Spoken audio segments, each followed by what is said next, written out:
that they don't want their kids to stress about dunya in dunya. So they build the properties, they get the business, they give them the car, they give them everything. But what they don't give them is the thing that might be a means of ease for the parents in the qabr. Ajib and so strange.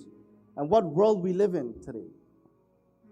That we are so running behind as parents, our children, to make them the doctors, the lawyers. And we mention this time in and time out. Why? Because wallahi it is haqiqat and reality. And many of us sometimes we don't want to accept it, but it is reality.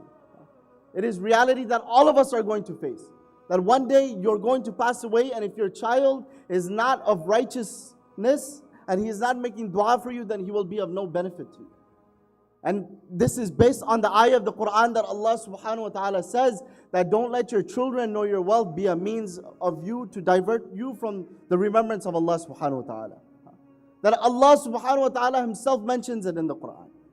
Allah says, يَوْمَ لَا يَنْفَعُ مَالٌ وَلَا بَنُونَ, that your children nor your wealth will be of no benefit, no nafa, no benefit for you on the day of Qiyamah. And yet we become so big and we become so mighty that we think that we are everything. Just so we could sit around the table and we could tell all the other brothers that are sitting there that my child goes to X college. My child is receiving X degree. My child is in this business. Not realizing that when you go in your qabr, none of your friends are going to be there to tell you anything. At that time when the qabr, when the crushing of the qabr starts, then you will realize that, man, why didn't I listen to the words of Rasulullah sallallahu alaihi wasallam? Why didn't I pay heed? Why didn't I? And it's so ajib, my brothers and sisters, that we have to remind ourselves about the same thing over and over and over again. And yet there is no change.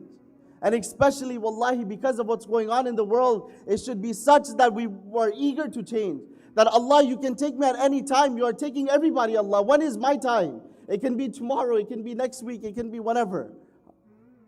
And yet we are just living our life that we're going to live forever. There is no change to it. The khatibs come every week, they're talking, and we just move on with our life. It's as if we made Jummah a ritualistic thing. You know how many times we have to sit down and contemplate how we can make everyone come on time for Jummah? Something that is fard, something that we don't have a choice about, and yet we have people that's running their business and they're coming like they're the businessman and they're the big shot. When they go in their qabr, the angels will show them. Allah subhanahu wa ta'ala will for sure show them. La tabdila li kalimatillah. Allah does not go back on His promise.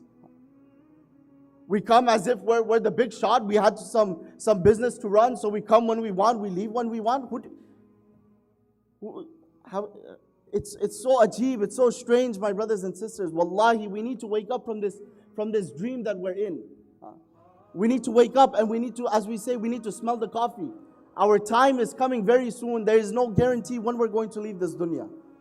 And yet, time in and time again, the khatibs remind us, and we just go on to our business, and we forget about what was said. There is no impact. There is nothing that we take to try to implement within our life. And Allah says that the Jummah reminder is فَاسْعَوْا إِلَىٰ ذِكْرِ اللَّهِ, hasten to the remembrance of Allah subhanahu wa ta'ala. This khutbah is a reminder first and foremost for the person who's delivering it and those who are listening to it.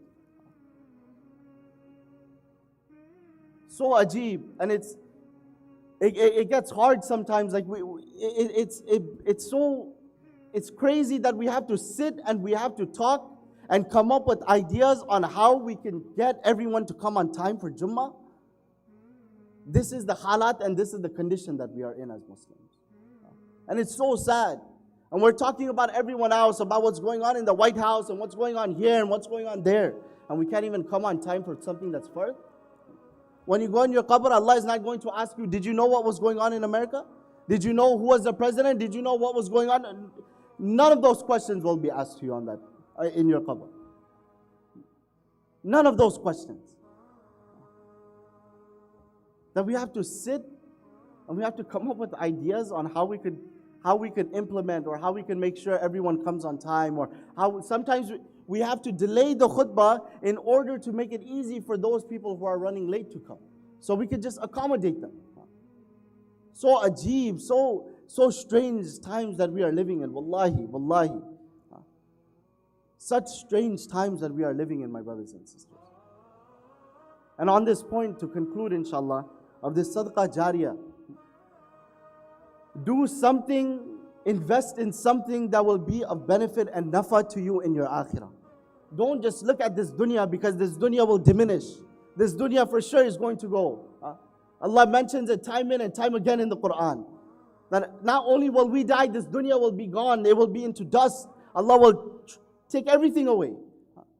So invest your time, invest your money, invest whatever you can in something in preparation for your akhirah. That when I go in my qabr, at least I can sleep with a little ease and comfort. If it's as little as you can do to, give your time to the masjid, come and clean, whatever little it is. One of the brothers that we had made dua for last night that passed away was Brother Mikey. And one of the things that Brother Azad, Maulana, everyone kept mentioning was how consistent and how persistent he was in cleaning the masjid. That nothing else, it didn't matter about the money, the thing, nothing else mattered. He was here every week to clean this house of Allah subhanahu wa ta'ala. And that might just be his ease and comfort in the qabr. So whatever little we can do, whatever little Allah has given you, try to do it. Try to use whatever you have. And don't become smart. Some people, they want to give time when Allah gave them money. Don't become smart with Allah. Don't think you're a businessman and you're smart and you're going to outsmart Allah. Wallahi, when you go inside your qabr, Allah will deal with you very nicely. So if Allah has given you the capability to give from what Allah has given you, then you need to spend in that. You need to give from what you love the most. Some people try to get smart. Allah gave them money, but they only want to give time. It doesn't work like that. Allah knows everything. There's nothing that we can hide from Allah. So whatever causes that we can do. Like for example, Al-Hikmat is doing their run for the dhikr books, the salah books, the Arabic reader books. I don't know the prices off the top of my head, but could you imagine what blessings a person will receive if one person, you sponsor an Arabic reader book, and these Arabic reader books go throughout the states, throughout the country, they're getting shipped out. Kids are learning through these books. One child becomes Hafiz and he learned through this book that you have sponsored. One child. And from that he makes other kids Hafiz, and the chain just continues and the blessings just continue. That when you come on the day of Qiyamah, you will be shocked. You will say, Allah, where did all of this come from? Allah, where is all these blessings? I didn't do all this. And Allah will say, it was this little thing, this little act that you did. Look where it has brought you to. So for those who are interested, inshallah, that's one way that we can do. And if you don't have the funds to do, then give your time to the masjid. Do whatever khidmat, do whatever you can, because wallahi, our time is soon. We're going to leave this dunya, and we need to be in preparation, at least a little bit, something. That we can say, Allah, this is what I did. Allah, through this, please forgive me, Allah. Through your rahmah, through your mercy, Allah, through this, just forgive me, Allah. I tried to learn Quran, even though I was at an old age, Allah. I was so fearful that how am I going to meet Allah on the day of Qiyamah? That Allah, I started putting mehnat, and before I could even begin to recite the Quran, you had took my life, and through this, Allah might forgive you. So make the niyat from today, inshallah. Make the niyat from now. That with everything going on, Ya Allah, I take khidmat of deen from me. Take whatever little I can do, Ya Allah, give me the opportunity. Opportunities are coming in front of us and we are rejecting them.